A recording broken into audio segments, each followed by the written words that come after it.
লিচুর জন্য বিখ্যাত দিনাজপুর জেলা। এরই মধ্যে গাছে গাছে মুকুল শেষে লিচুর গুটি আসতে শুরু করেছে। তবে বৈরী আবহাওয়া ও তাপদাহের কারণে বেশ ক্ষতির মুখে পড়েছেন বাগানীরা। অনেক বাগানে মাটিতে ঝরে পড়ছে লিচুর গুটি। এ নিয়ে চরম দুশ্চিন্তায় পড়েছেন কৃষকরা। মাদারাজি লিচুর থেকে বোম্বাই লিচু একটু ফলন বেশি, এবার মাদারাজিটা একটু জ্বলে গেছে। আমরা আশা করছিলাম যে খুব ভালো মুকুল হবে এবং ফলও আমরা খুব ভালো পাবো, কিন্তু তীব্র রোদের কারণে এবারকার মুকুলগুলো অনেক নষ্ট হয়ে যায় এবং জ্বলে যাচ্ছে।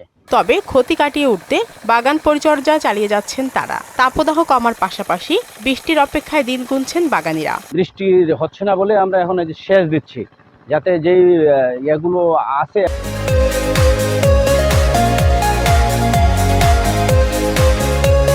এখন গাছে যে কুড়িগুলো আছে এগুলো যাতে ভালোভাবে থাকে, টিকে থাকে, এই জন্যই সেচটা দিচ্ছি। কড়া রোদের কারণেই আমাদের খুব অনেক ক্ষতি।